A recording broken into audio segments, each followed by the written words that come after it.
If you have a smart speaker, you have access to the entire world of NPR and St. Louis Public Radio. All the latest news and all the captivating stories. Activate our voices with yours by telling your smart speaker to play St. Louis Public Radio. Hello and welcome to this week's edition of the Politically Speaking podcast, the veto session retrospective, an annual event. I'm your host, Chris McDaniel, a reporter with St. Louis Public Radio. Joining me in studio is Jason Rosenbaum and Joe Mannies. And our guest this week, Senator Tom Dempsey. It is becoming an annual event. After veto session for the next 2 years, we will likely invite you back. Okay. Because this is our second annual.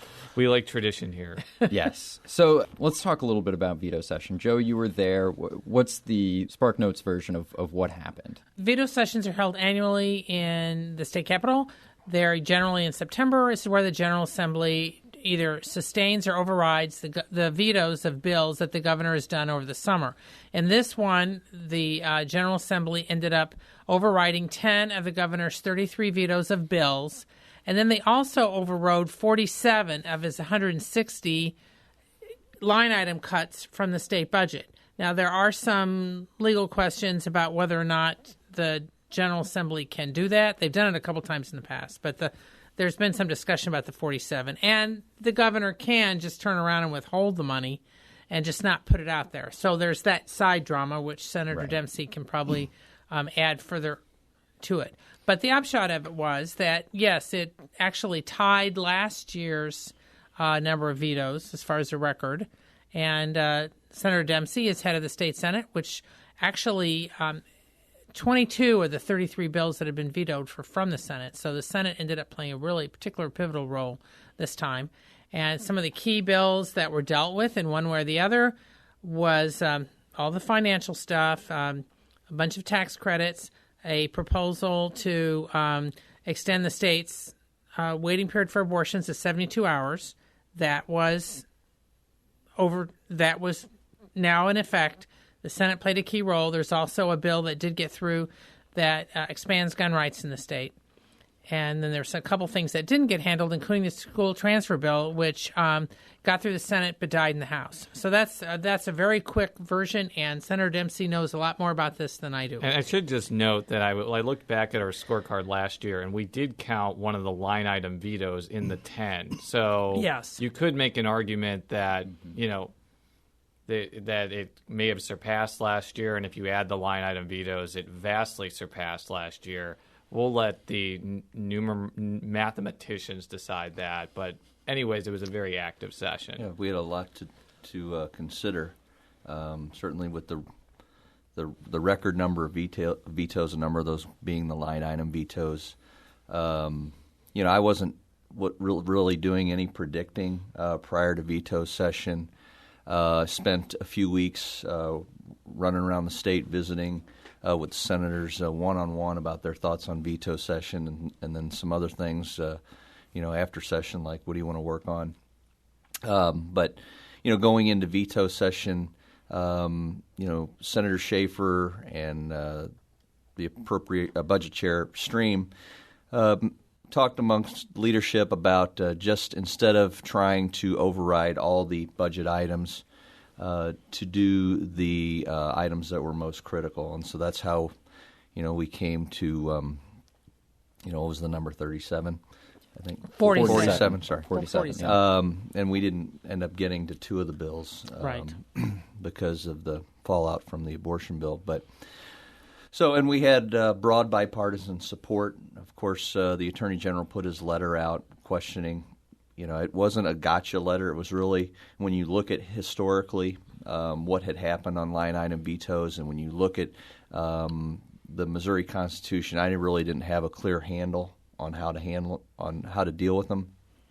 And as you mentioned, we were successful on the 47, but he still does have the ability to withhold. The 47 are, we see as critical items in the budget that affect care for the elderly, the disabled, the poor, and they weren't frivolous expenses. So we were successful on those. I guess I don't know exactly how you want to handle the different policy bills that we had.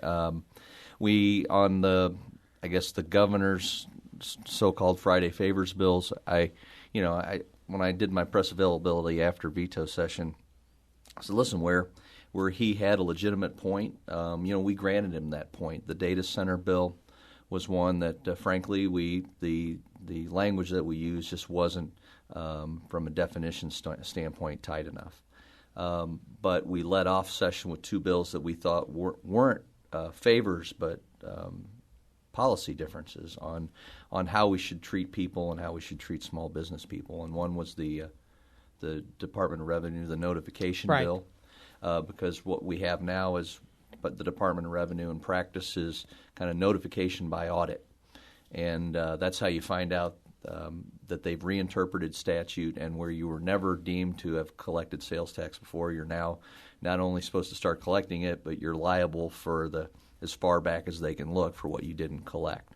And, that's uneven in its enforcement. And frankly, I just, give someone an opportunity to, say, hey, we've reread statute, we've deemed your service a taxable item, and so you need to begin collecting sales tax. We passed that bill in the Senate. I think that bill died in the House.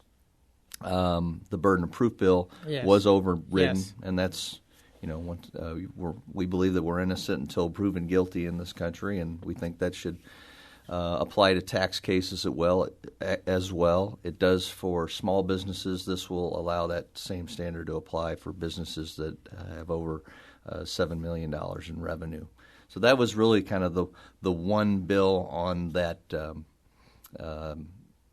budget side where the governor was doing all his withholding that we did override. The rest of them either in the House or the decision that we made to not bring up a number of bills really kind of dealt with that subject matter. What do you think the overarching theme was in the General Assembly? In the House, they spent a lot of time really, in effect, dumping on the governor for either not talking to them or for flying around in the plane, different things.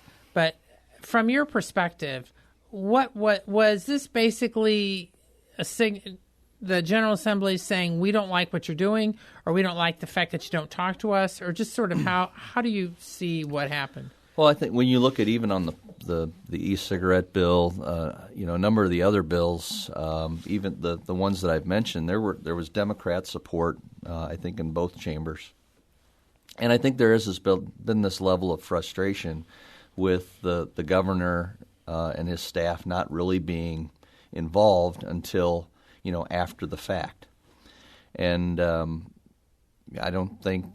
really don't feel like we have a very good relationship. And as I talk to other members, or as I hear from other members, be they Republican or Democrat, I don't think they feel that they can have a relationship where they get input from the governor. I'll use the criminal code bill, right off the bat, where hadn't been done in 30 years. It's not something that can be easily picked up if it fails, in the following year. And Senator Justice and Senator Dixon were reaching out to the administration and getting no feedback. And then after we passed the bill, all of a sudden there was this criticism that there were these faxes going from the Department of Public Safety to, national organizations. And I remember Senator Justice saying, if we didn't get any faxes addressing concerns. And once we found there were a couple concerns, we passed another bill to address them. And it's, the school transfer bill, I thought the Senate worked very hard. This, of course, goes outside of veto session, right. But it's very difficult for us to move education policy in the state of Missouri. The last two school funding formulas were the results of were done after lawsuits, and here we are with the transfer bill. Was that was the Supreme Court decision that led to this problem that was now in our lap, and the governor had a lot of criticism for the plan that we came up with, but I didn't see an alternative, and what we were able to craft was a solution that got, at least during regular session, 28 votes. Yeah. What do you mean? We'll probably talk about how you move forward on that issue later in the show, but why do you think that there was such a divide between the House and the Senate as far as margins on that bill? As you kind of alluded to, overwhelming approval in the Senate and relatively narrow passage in the House, which means some Republicans voted against it and not enough Democrats voted for it. And in veto session, they didn't even bring it up because they didn't have the votes. Wait, why do you think they didn't even bring it up. So why do you think that happened? Well, I've been one who supported reform for, the 14 years I've been in the legislature, and I've not seen much get done in the way of reform. And so I think the school choice piece, though I believe was very watered down, was still a controversial piece.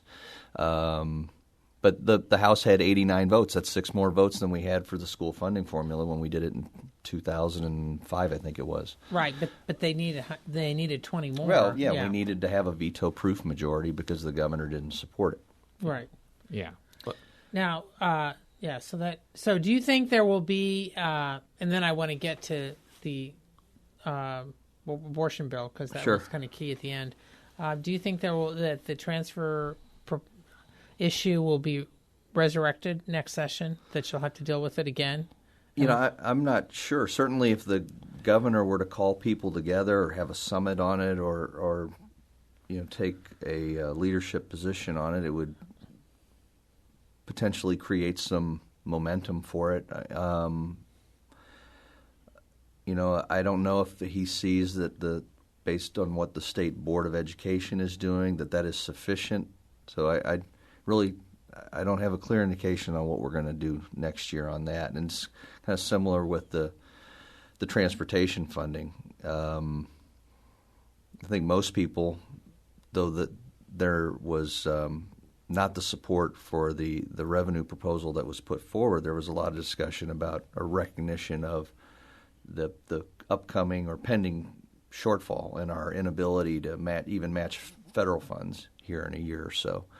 But where we go from here, I think there needs to be a lot of dialogue and discussion, and it takes a lot to try to bring people together on these issues. And I'll help in any way I can in my remaining 2 years. So let's get to one of the other marquee bills, which was a bill that would mandate or enact a 72-hour waiting period for abortions. Now, this passed, obviously, during the regular session because it was brought up during veto session. But I think and I wasn't there, Joe was there, but I was kind of watching remotely. It actually prompted what I would consider a pretty rare veto session filibuster among Democrats. In the Senate. In the Senate. After getting through the House with 117 votes. This is just setting this up. And it was an instance where the Senate majority decided to use what is called the previous question motion, which basically cuts off debate and forces a vote on a bill. Now, I was around in the legislature covering the legislature when it was used in 2007. Which was the last time. And then, interestingly, it was used on another abortion-related bill as well as an amendment making English the official language of proceedings. So there's been a 7-year gap between the time when it was last used and when it was used now. And that was during a regular session. And that was during a regular session. And there's always been kind of some speculation when it was going to come back again. So I guess my first question is, what prompted the previous question to be used on this particular bill, and what was the decision-making process that went on and to decide to use it?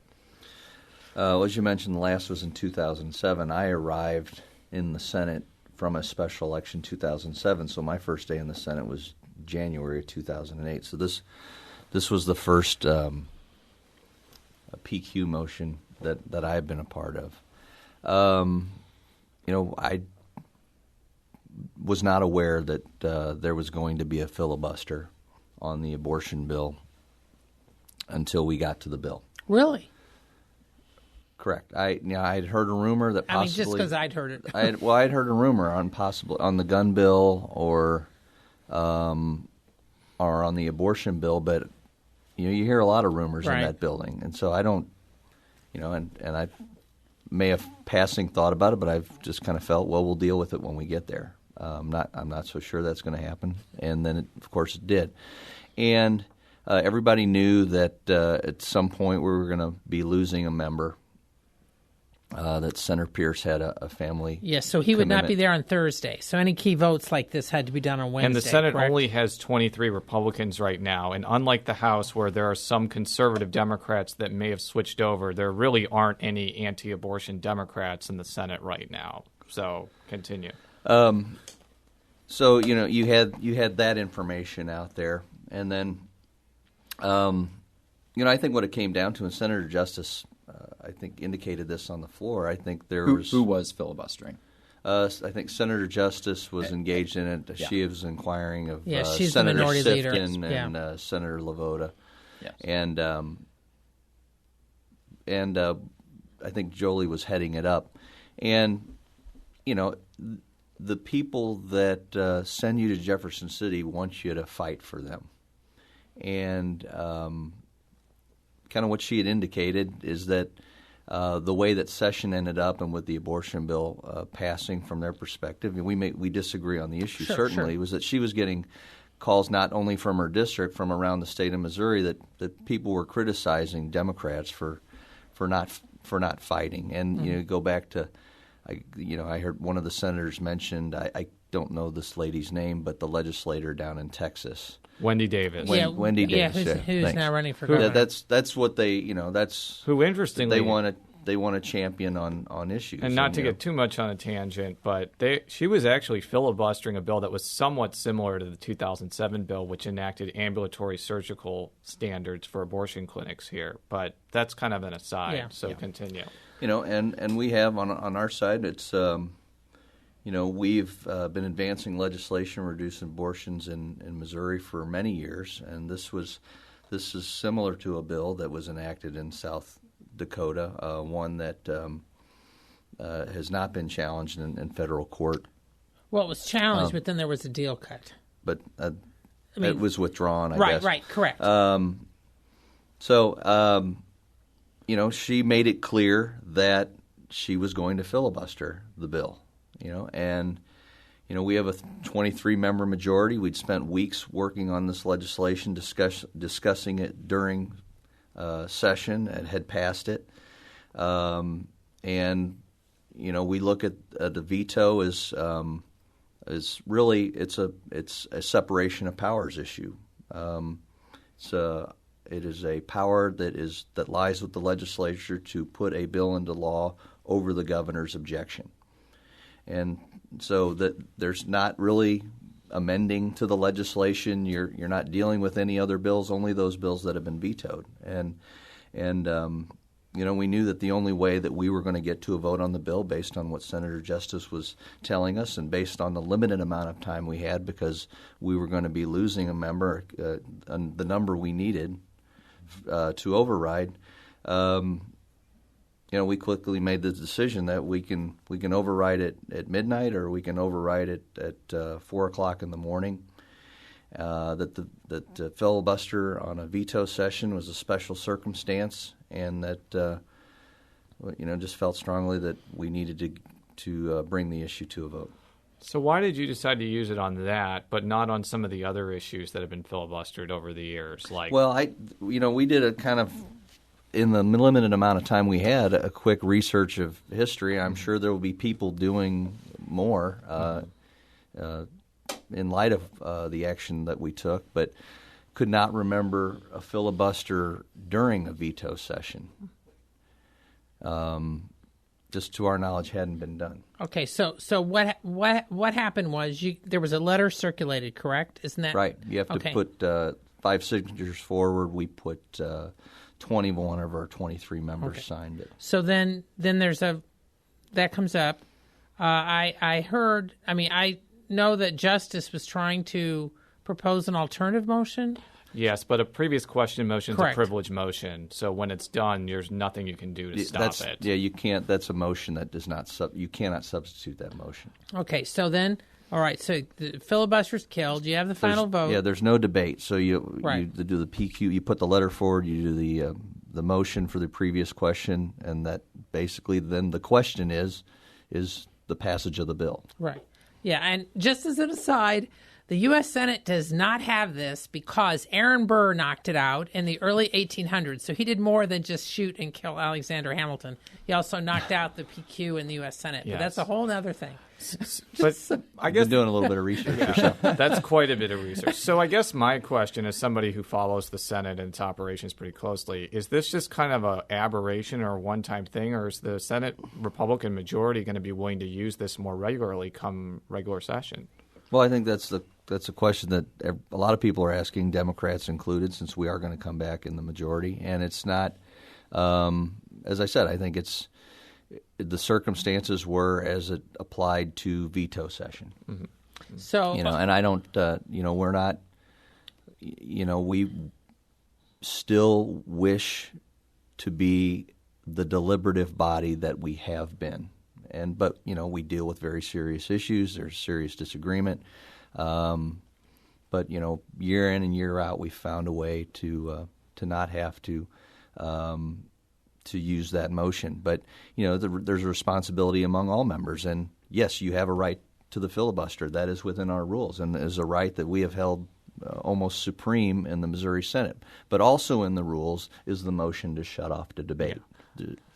To me, it's a really important decision because since the PQ was basically stopped after 2007, to me, it gave minority Democrats, I would say, a lot more power to either block or kill legislation. It also gave some Republicans the same power as well.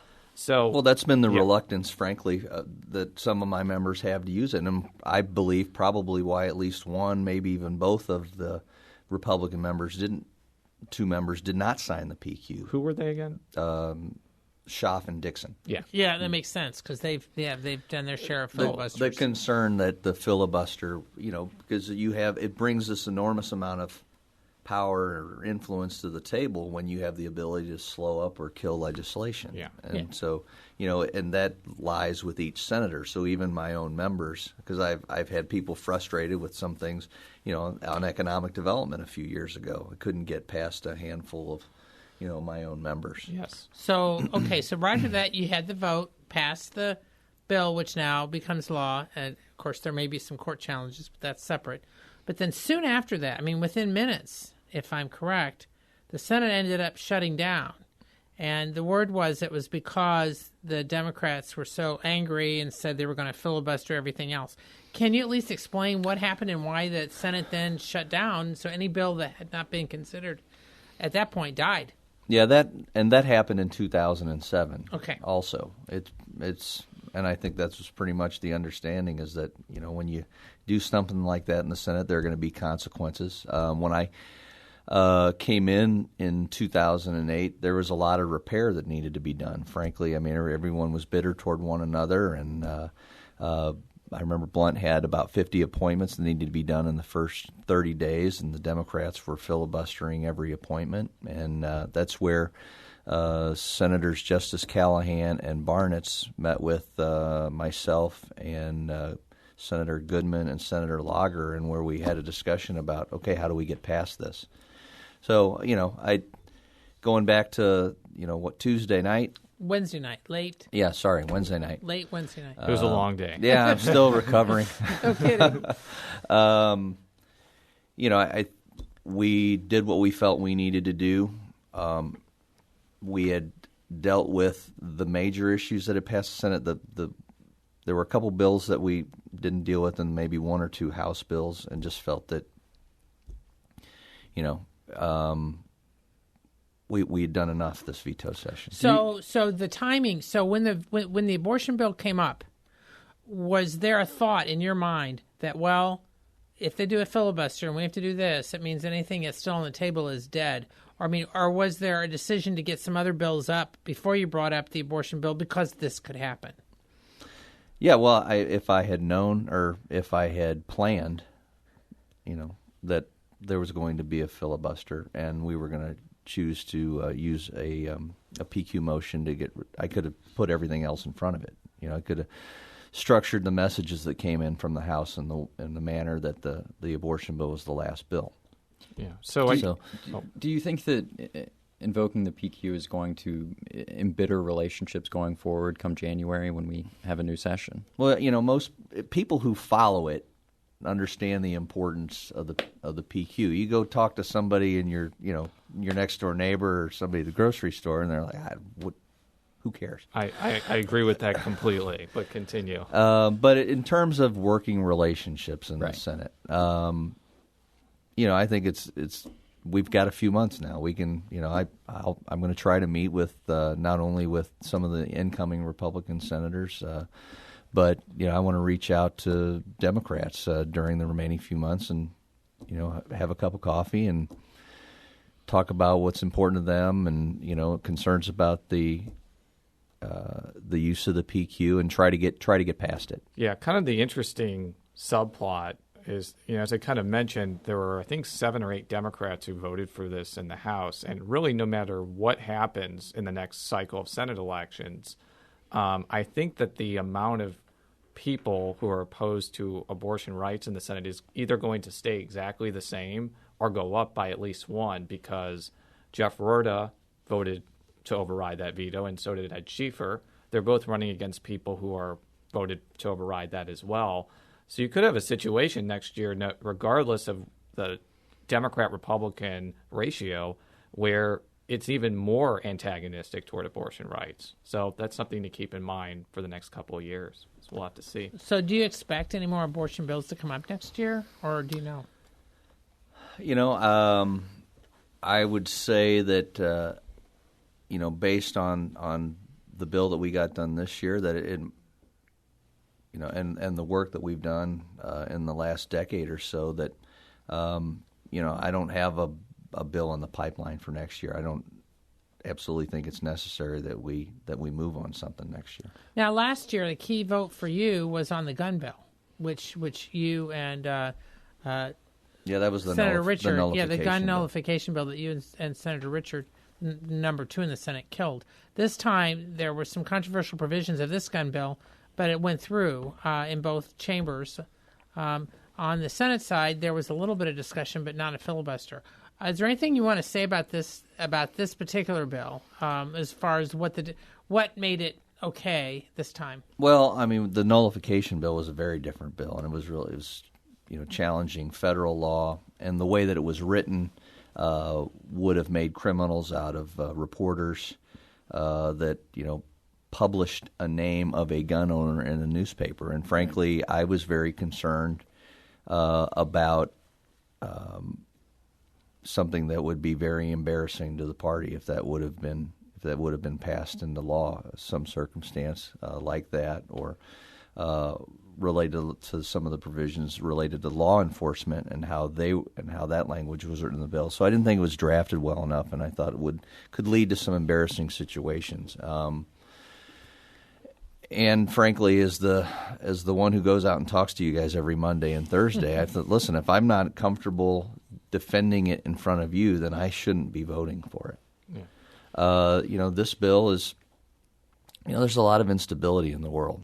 When people see there are folks flooding across our borders, the people being beheaded, all the turmoil in the Middle East, the turmoil that we have in the St. Louis metropolitan area. I just think there are a lot of people that fear for their own safety, and it's a very base instinct to say, listen, if everything else breaks down, I want to be able to defend myself, to defend my property, and defend my family. And I think that's why there seems to be such a divide now over gun ownership. But you can say the one sentiment is, well, if people just didn't have guns, we wouldn't have this problem. But the criminals are breaking the law already. So it's really the laws that we have in place are for the law-abiding citizens. And our approach on in defense of the Second Amendment and the bills that we've done to reaffirm the Second Amendment rights and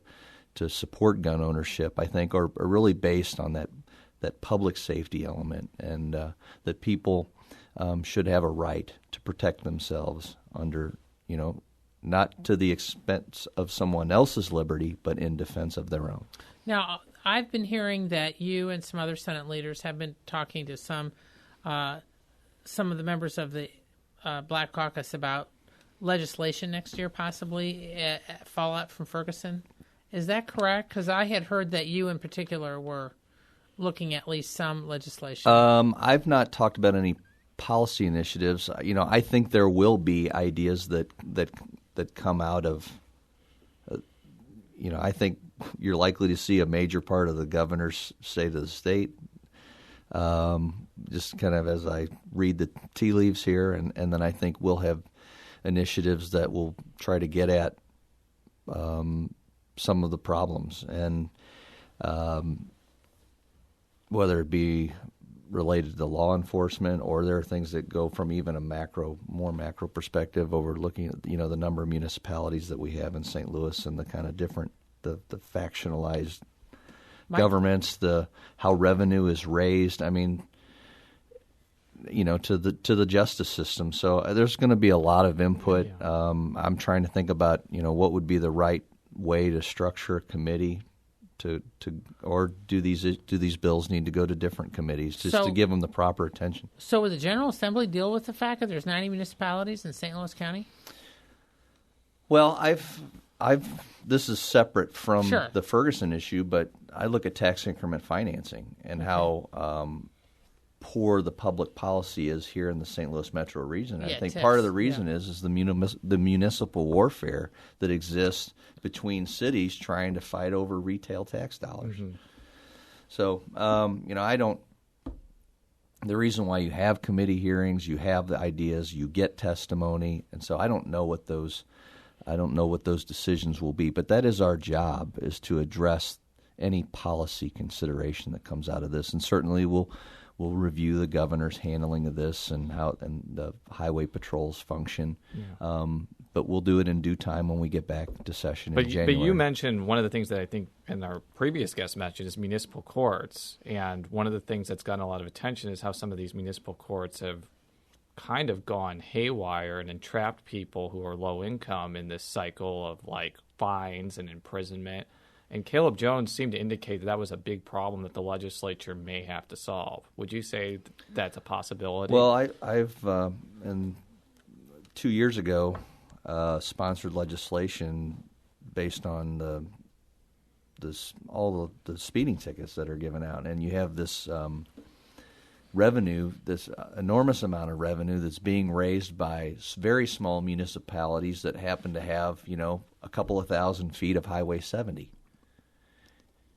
And that's just so. I mean, we've been aware to a degree, and Max Creek law gets to that about how you're raising revenue to pay for your city services, and then, but as it affects the residents of that community, how burdensome does it become to through the red light cameras, the other tickets, and I'm sure we'll be spending some time on that as well. Now, you made a decision, or somebody made a decision early in the day to allow Senator Chappelle Nadal to talk about Ferguson a little bit. She vented a little bit on the floor. I don't allow a senator to do anything. Okay, well, that's what I wanted to ask you. They exercise their right to talk about whatever they want to talk about. Okay, because it was interesting that took place on the Senate side.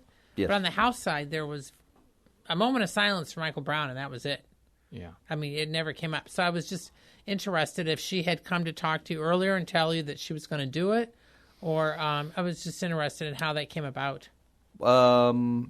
She did not speak with me specifically prior to session, but the kind of the general feeling was that at the very least, Senator Chappelle Nadal was going to get up and talk about Ferguson. This was really her first opportunity at an official